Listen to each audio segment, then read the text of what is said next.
الحمد لله وكفى والصلاة والسلام على عباده الذين اصطفى خصوصا على أفضلهم وخاتم النبيين محمد الأمين وعلى آله وصحبه أجمعين.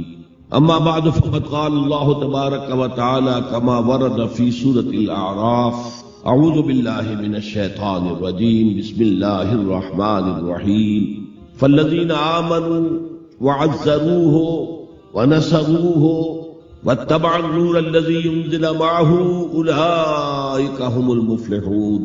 وقال عز وجل كما ورد في سورة آل عمران: قل إن كنتم تحبون الله فاتبعوني يهدكم الله ويغفر لكم ذنوبكم والله غفور رحيم. قل اطيعوا الله ورسوله فإن تولوا فإن الله لا يحب الكافرين. وقال عز وجل كما ورد في سورة التوبة: قل إن كان آباؤكم وأبناؤكم وإخوانكم وأزواجكم وعشيرتكم وأموال اقترفتموها وتجارة تخشون كسادها ومساكن ترضونها أحب إليكم من الله ورسوله وجهاد في سبيله فتربصوا حتى يأتي الله بأمره والله لا يهدي القوم الفاسقين. صدق الله العظيم. وقال النبي صلى الله عليه وسلم: لا يؤمن أحدكم حتى يكون هواه طبعا لما جئت به. وقال صلى الله عليه وسلم: لا يؤمن أحدكم حتى أكون أحب إليه من والده وولده والناس أجمعين. أو كما قال صلى الله عليه وسلم: رب اشرح لي صدري ويسر لي أمري واحلل عقدة من لساني يفقهوا قولي.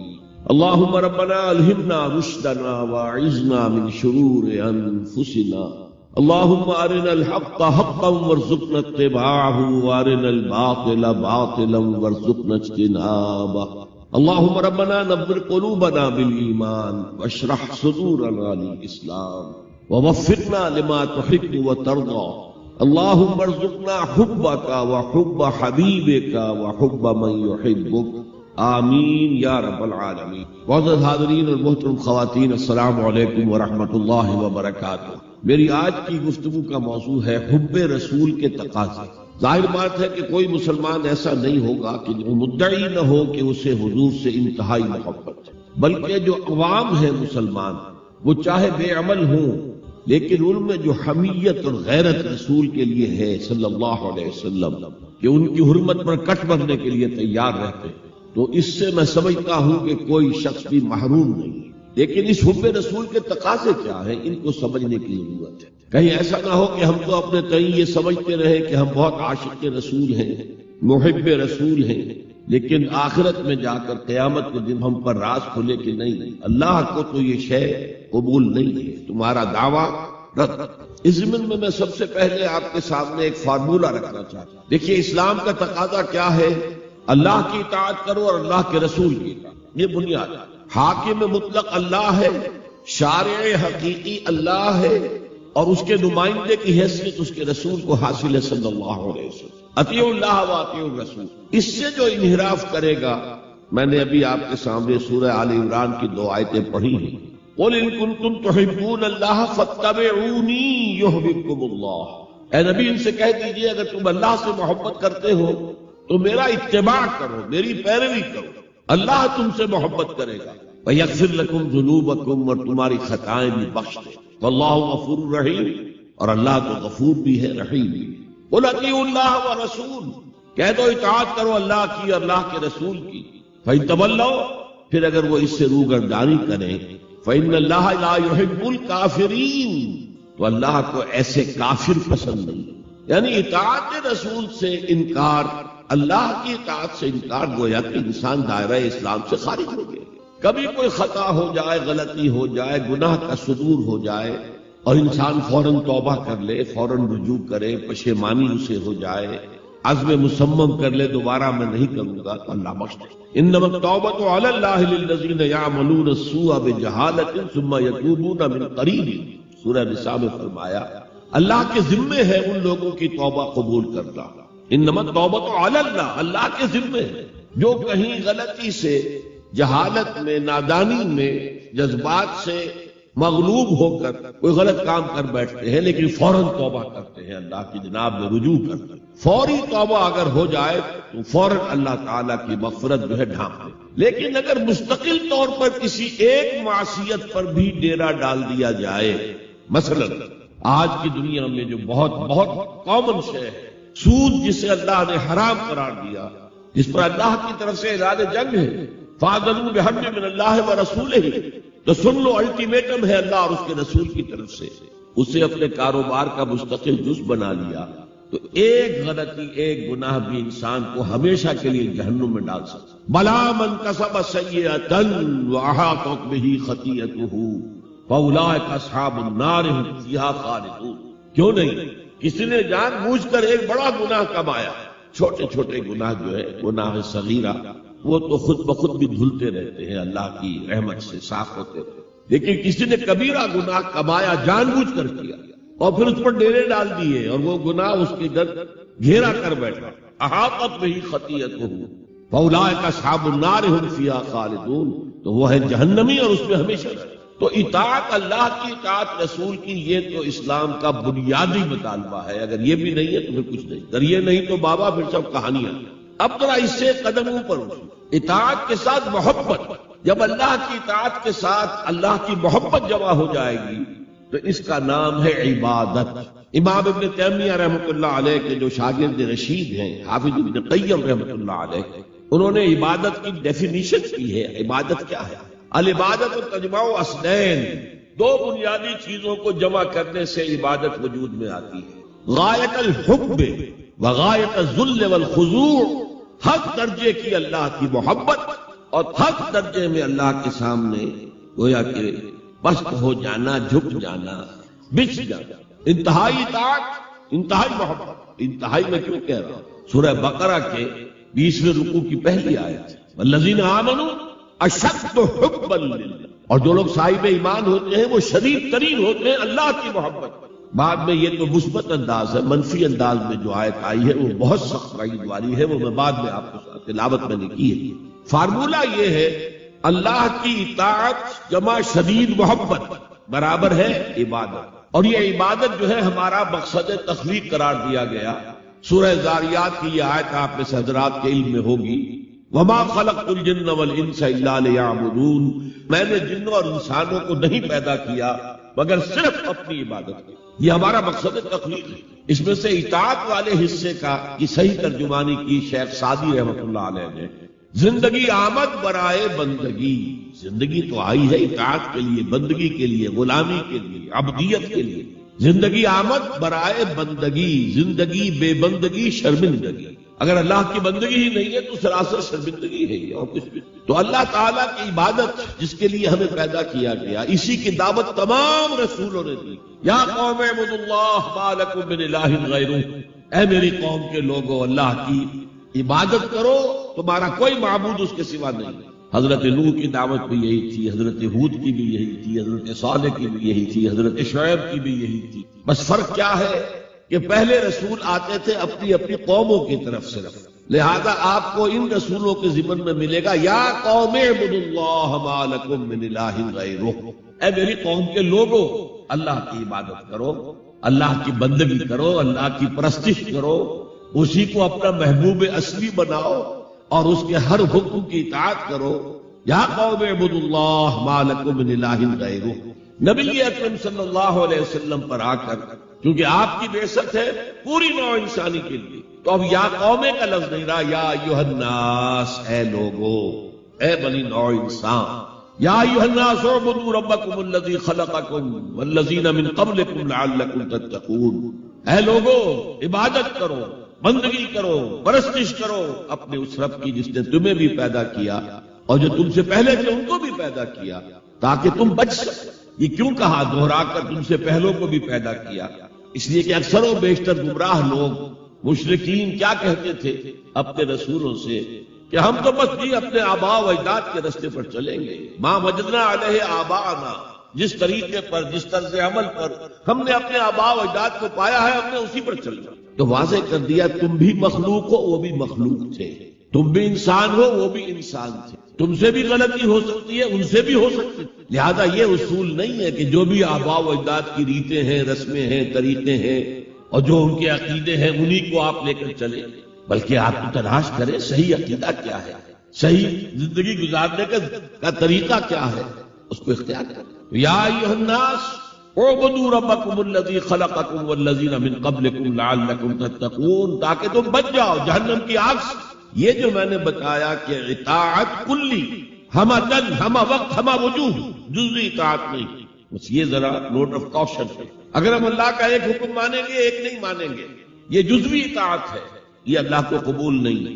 اللہ کی طرف سے تو یوں سمجھیے کہ پیکج ڈیل ہے، ٹیک اٹ اور لیو اٹ، لینا ہے تو پورا لو ورنہ دفع ہو۔ اللہ کو تمہاری ضرورت نہیں ہے، تمہیں اللہ کی ضرورت۔ یا ایھا الذین آمنوا ادخلوا فی السلم کافہ، اے ایمان والو اسلام میں داخل ہونا تو پورے کے پورے، ادھورے نہیں۔ اور سورہ بقرہ کی آیت نمبر 85 کے اندر تو جو وعید آئی ہے، افتؤمنون ببعض الکتاب وتکفرون ببعض، کیا تم ہماری کتاب، ہماری شریعت کے کچھ حصے کو مانتے ہو اور کچھ کو رد کرتے ہو؟ فما جزاء من یفعل ذلک منکم، تو جو کوئی بھی تم میں سے یہ روش اختیار کریں گے ان کی کوئی سزا اس کے سوا نہیں ہے، کان کھول کر سنیے، ان کی کوئی سزا اس کے سوا نہیں ہے کہ دنیا میں ذلیل و خوار کر دیے جائیں اور قیامت کے دن یردون الی اشد العذاب، شدید ترین عذاب میں جھونک دیے جائیں۔ وما اللہ بغافل عما تعملون، اللہ غافل نہیں ہے، بے خبر نہیں ہے، لا علم نہیں ہے اس سے کہ جو تم کر رہے ہیں۔ تم اپنی داڑھیوں کے طول سے اللہ کو دھوکہ نہیں دے سکتے، تم اپنے پائجاموں کو ٹخنوں سے اوپر رکھے اللہ کو دھوکہ نہیں دے سکتے کہ تم بہت متبع رسول ہو، تم اپنے عمروں اور حجوں سے اللہ کو دھوکہ نہیں دے سکتے، اللہ کو معلوم ہے کہ حرام کی کمائی سے حج کیا جائے، حرام کی کمائی سے عمرہ کیا جائے۔ تو یہ جو جزوی اطاعت ہے کوئی اطاعت اللہ کو قبول نہیں۔ آدمی سوچتا ہے کہ چلیے میں نے یہ کام اچھے کیے، یہ برے کیے، مجھے اچھے کاموں کا کچھ کریڈٹ بھی تو ملنا چاہیے نا، لیکن نہیں، اللہ کہتا ہے جزوی اطاعت منہ پر دے ماری جائے۔ اور جو دنیا کی سزا ہے وہ تو ہم اپنی آنکھوں سے دیکھ رہے ہیں،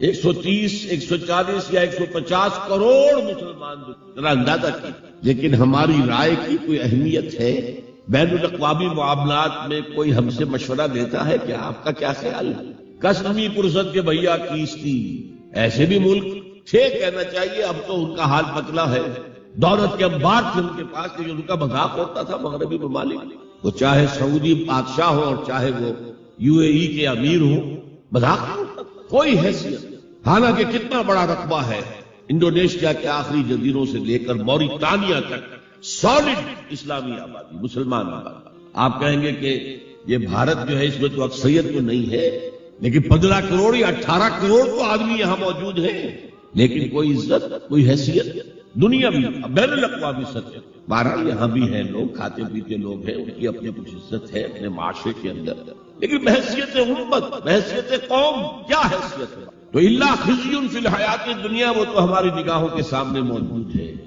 اب قیامت کے دن کے بارے میں جو دھمکی اللہ نے دی ہے، وَيَوْمَ الْقِيَامَةِ يُرَدُّونَ إِلَىٰ أَشَدِّ الْعَذَابِ، قیامت کے دن شدید ترین عذاب میں جھونک دوں گا۔ اس پر اللہ سے معافی طلب کی جا سکتی ہے، دعا ہی کی جا سکتی ہے، اللہ ہم پر رحم فرمائیے۔ یہ میں نے آپ کے سامنے رکھا ہے فارمولہ، اللہ کی اطاعت جمع اللہ کی محبت، دے گو ٹو میک عبادت۔ یہی دو الفاظ آتے ہیں اللہ کے رسول کے لیے بھی صلی اللہ علیہ وسلم۔ اللہ کے رسول کی اطاعت یہ تو اسلام کا بنیادی تقاضا ہے، اطیعوا اللہ واطیعوا الرسول فإن تولوا فإن اللہ لا يحب الکافرین۔ اطاعت کرو اللہ کی، اطاعت کرو رسول کی، پھر اگر یہ منہ موڑ لے تو اللہ کو ایسے کافر بالکل پسند نہیں، تو کفر کا فتویٰ ہوگا۔ لیکن اللہ کے رسول کی اطاعت کے ساتھ محبت کو جمع کیجئے۔ میں نے ابھی آپ کو حدیث سنائی ہے، حضور نے فرمایا لا یؤمن احدکم حتی اکون احب الیہ من والدہ وولدہ والناس اجمعین۔ تم میں سے کوئی شخص مومن ہو ہی نہیں سکتا جب تک کہ میں اسے محبوب تر نہ ہو جاؤں، اپنے باپ سے، اپنے بیٹے سے اور تمام انسان۔ تو اللہ کے رسول کی اطاعت جمع اس کی محبت۔ اس محبت کے ضمن میں ایک واقعہ یاد آیا جس سے اندازہ ہوگا کہ کس قدر اپنائیت تھی، کتنا قرب تھا حضور کے اور حضرت عمر فاروق رضی اللہ تعالیٰ عنہ۔ ایک مرتبہ حضور دریافت کرتے ہیں حضرت عمر سے، عمر تمہیں مجھ سے کتنی محبت ہے؟ اب آپ سوچئے ذرا سا بھی مغایرت کا باریک سا پردہ بھی اگر کہیں ہو تو کیا یہ سوال کیا جا سکتا؟ تو انتہائی قریبی شخص سے ہی کیا جائے گا، تمہیں مجھ سے کتنی محبت ہے؟ عرض کیا آپ مجھے دنیا کے ہر انسان سے بڑھ کر عزیز۔ فرمایا اور اپنی جان سے؟ اب ذرا سا توقف کیا حضرت عمر نے، الان ہاں اب میں یہ بھی کہتا ہوں کہ آپ مجھے میری جان سے زیادہ۔ تو حضور نے فرمایا اب آئے ہو مقام مطلوب پر، تو رسول کی اطاعت جمع محبت، اس کا نام ہے اتباع، پیروی کرنا۔ فرق کیا ہے؟ اطاعت کی جاتی ہے حکم کی، اور پیروی کی جاتی کسی کے نقش قدم کی، چاہے اس نے حکم دیا ہو چاہے نہ دیا ہو، جو وہ کرتا ہو کرنا، یہ ہے اتباع۔ یہ اطاعت سے بہت بلند شے ہو گئی۔ مثال کے طور پر یہ چھوٹی چھوٹی مثالیں، اصل اتباع کیا ہے وہ میں بات میں کروں گا۔ کوئی ایک صحابی بدو باہر سے آئے، ایک ہی دفعہ حضور کو دیکھا، حضور اس وقت اس حالت میں تھے کہ آپ کے بٹن جو ہے کھلے ہوئے تھے غریبان، انہوں نے پھر ساری عمر اپنے غریبان کے بٹن نہیں لگا۔ میں نے اللہ کے رسول کو اس حال میں دیکھا ہے، میں تو ان کی پیروی کروں گا، حضور نے کوئی حکم تو نہیں دیا۔ تو یہ جو محبت، شدید محبت کے تحت جو بات آئے گی اس کا نام اتباع، اور اس اتباع کا مقام کیا ہے وہ آیت میں سنا چکا ہوں آپ کو۔ قل ان کنتم تحبون اللہ فاتبعونی یحببکم اللہ، اے نبی ان سے کہہ دیجئے اگر تم اللہ سے محبت کرتے ہو تو میرا اتباع کرو، میرے نقش قدم پر چلو، میری پیروی کرو، اللہ تم سے محبت کرے گا، تم اللہ کے محب نہیں محبوب بن جاؤ۔ اور اگر کہیں کوئی لغزش ہو گئی، کوئی خطا ہو گئی، کہیں جذبات کی رو میں بہہ کر کوئی گناہ کر بیٹھے تو اللہ معاف فرما دے گا، اللہ بڑا غفور ہے، اللہ بڑا رحیم ہے۔ مطلب یہ کہ راستہ تم نے یہ طے کر لیا کہ چلنا مجھے محمد کے پیچھے ہے صلی اللہ علیہ وسلم، اب چلتے چلتے کبھی پاؤں پھسل گیا، کہیں گر گئے، کوئی بات نہیں، اٹھو فوراً، توبہ کرو اور آگے بڑھو۔ تو خطا اگر ہو بھی جائے گی، کہیں لغزش ہو جائے، کہیں چلتے چلتے پاؤں پھسل جائے، کیچڑ میں یا کوئی کیلے کا چھیکا آ گیا پاؤں تلے، گر گئے، کوئی حرج نہیں، اٹھو دوبارہ، لیکن نقش قدم جو ہے محمد کا صلی اللہ علیہ وسلم اس پر چل۔ یہ اس اتباع کا ذکر آیا ہے سورہ اعراف کی ان آیات میں۔ آپ کو معلوم ہے کہ حضرت موسیٰ علیہ السلام کو جب تورات پر طلب کیا گیا تو کوہ طور پر تورات دینے کے لیے، تو پہلے 30 دن کے لیے بلایا تھا، پھر 10 دن کا اور اضافہ کر دیا گیا، 40 دن ہو گئے۔ فَتَمَّتْ مِيقَاتُ رَبِّكَ 40 لَيْلَةً۔ اس اثنا میں پیچھے فتنے میں مبتلا ہو گئے بنی اسرائیل۔ سامری اس نے ایک ڈھونگ رچایا اور ایک بچڑا جو ہے وہ سونے چاندی کا بنایا ہوا بچڑا ڈھال کر کھڑا کر دیا، اس میں سے کوئی تھوڑی سی آواز بھی نکلتی تھی، کوئی ایسی ہے کہ ہوا گزرتی تھی تو آواز سے آتی تھی۔ کہا یہ ہے تمہارا الہ۔ یہ تو موسیٰ کو بھول گیا کہاں گیا ہے، کوہ طور کے اوپر کس خدا سے ملنے گیا ہے، خدا کی ہے۔ اور بنی اسرائیل کے بہت سے لوگ اس فریب میں آ گئے اور بچڑے کی پوجا کر۔ اب جب حضرت موسیٰ آئے، اور آپ کو معلوم ہے حضرت موسیٰ کا مزاج جلالی تھا، وہ پتھر کی تختیاں لے کر آئے تھے کہ جن پر کوہ طور پر اللہ تعالیٰ نے اپنے احکام عشرہ جو ہیں 10 کمانڈمنٹس مشہور، وہ کندہ کر کے آپ کو دیے تھے، وہ ہاتھ میں لے کر آئے۔ یہاں معلوم ہوا یہ صورت پیش آ گئی، فالقل الواح، وہ تختیاں تو آپ نے زمین پہ ڈالی، اور پھر جو احتساب کیا ہے پہلے تو اپنے بھائی حضرت ہارون کا، ان کی داڑھی کے بال پکڑے، ان کے سر کے بال پکڑے اور کھینچا اپنی طرف۔ اس نے کہا کہ بھائی مجھے ذلیل نہ کرو لوگوں کے سامنے، میں نے انہیں روکا لیکن یہ تو مجھے قتل کرنے پر تل گئے تھے، اور مجھے اندیشہ یہ ہوا کہ کہیں آپ واپس آ کر یہ نہ کہیں ان فرقت بین بنی اسرائیل، کہ تم نے تو بنی اسرائیل کے درمیان تفرقہ پیدا کر دیا۔ تو میں نے کہا آپ ہی واپس آ کر نکلے۔ اب پہلی بات نوٹ کیجئے، تاریخ انسانی کا یہ عظیم واقعہ ہے، کئی ہزار یہودی اپنے اپنے قبیلے کے لوگوں کے ہاتھوں ذبح کیے۔ اللہ تعالیٰ نے حکم دیا اور حضرت موسیٰ نے حکم دیا، اللہ کا حکم موسیٰ نے پہنچایا۔ یہ 12 قبیلے ہیں، ہر قبیلے کے جن لوگوں نے یہ حرکت کی ہے ان کو اسی قبیلے کے لوگ اپنے ہاتھ سے ذبح کر۔ اب یہ بہت بڑی توبہ تھی، بہت بڑی توبہ تھی، بہت بڑی توبہ تھی، اپنے قبیلے کے لوگوں کو قتل کر دینا۔ پھر وہ 70 نمائندے لے کر تمام جو بڑے لوگ تھے کوہ طور پر حاضر، اجتماعی طور پر اللہ سے عفو و درگزر کی درخواست کی۔ وہاں اللہ نے زبردست زلزلہ بھیج دیا، محسوس ہوا اب سب ہلاک ہو جائیں گے۔ حضرت موسیٰ نے کہا پروردگار تو چاہتا تو مجھے اور اس قوم کو پہلے ہی ہلاک کر دیتا، تو ہمیں نکال کر لایا ہے آل فرعون کے پنجوں سے، تو نے ہمیں نجات دی ہے، تو پروردگار ہمارے لیے اپنی رحمت طے کر لکھ دے، فاکتب لنا، ہمارے لیے طے کر دے، لکھ دے اپنی رحمت۔ اس پر فرمایا اللہ نے دیکھو موسیٰ میری ایک رحمت تو عام ہے، وسعت کل شیء، رحمتی وسعت کل شیء، ہر شے کے ساتھ، اور ایک میری خاص رحمت ہے وہ میں لکھ دوں گا، طے کر کے رکھ دوں گا، للذین یتبعون الرسول النبی الامی، ان لوگوں کے لیے جو میرے رسول نبی امی پر ایمان لائیں گے اور ان کا اتباع کریں گے. یہاں بھی لفظ اتباع ہے، اور اس میں پھر حضور صلی اللہ علیہ وسلم کی کچھ شان بیان ہوئی ہے، بات لمبی ہو جائے گی. اور پھر فرمایا یہ گویا کہ اتباع کی تفسیر آ رہی ہے. اتباع کا مطلب کیا ہے؟ فالذین آمنوا بہ وعزروہ ونصروہ واتبعوا النور الذی انزل معہ اولئک هم المفلحون. تو جو لوگ ان پر ایمان لائیں گے اور جو ان کی تعظیم کریں گے اور جو ان کی نصرت کریں گے، مدد کریں گے، اور جو اس نور کی پیروی کریں گے جو ان کے ساتھ نازل کیا جائے گا، تو وہی ہوں گے مفلحون، وہ ہوں گے کامیاب ہونے والے. فلاح یافتہ لوگ وہ ہوں گے جو یہ چار رشتے ہمارے اس رسول نبی امی کے ساتھ پختگی کے ساتھ قائم کریں. یہ چار رشتے کیا؟ اتباع رسول کا تقاضا اول تو ان چار الفاظ کے حوالے سے سمجھیے، پھر ذرا ایک دوسرے انداز میں بھی بیان کریں. فالذین آمنوا بہ، پہلا قدم ایمان. لیکن ایمان کے سمجھ لیجئے اچھی طرح دو درجے ہیں.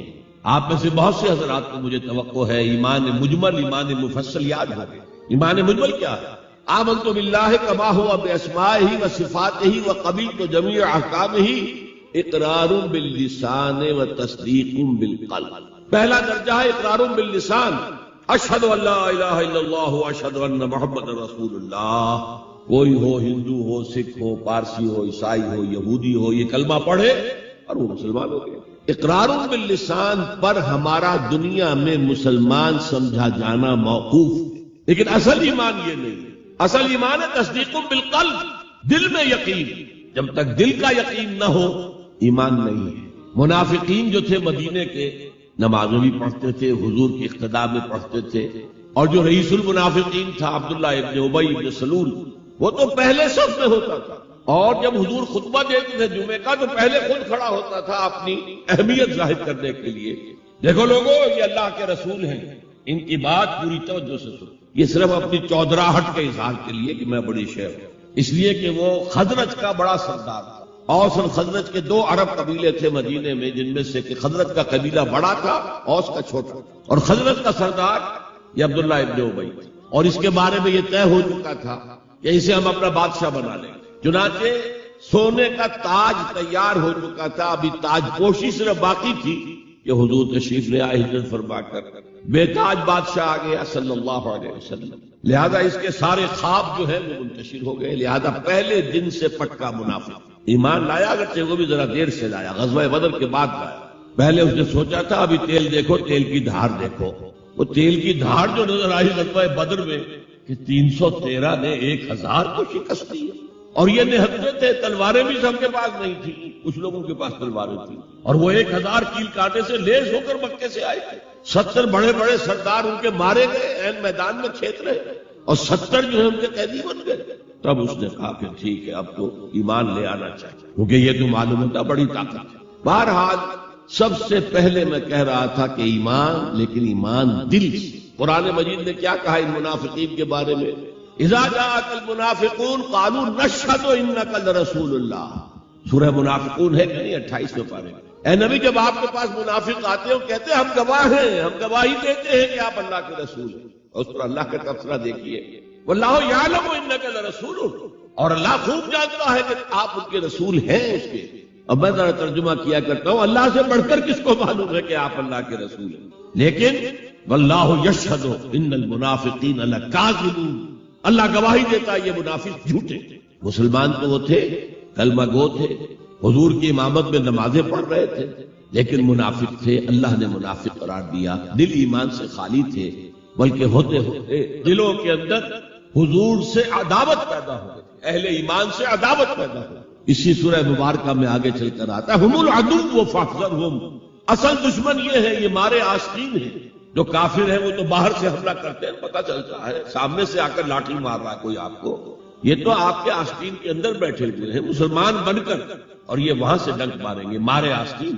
بہرحال اب ہم میں سے ہر ایک کو جائزہ لینا ہو، اپنے گریبان میں جھانکیں، اپنے دل کی گہرائیوں کو ٹٹولیں. یقین والا ایمان ہے ہمارے پاس یا نہیں؟ یہ یقین والے ایمان کا میں اگر آپ کو انگریزی میں ترجمہ کر کے بتاؤں تو شاید آپ زیادہ بہتر سمجھیں. پرسنل کنوکشن، اس ریشیل کریڈ.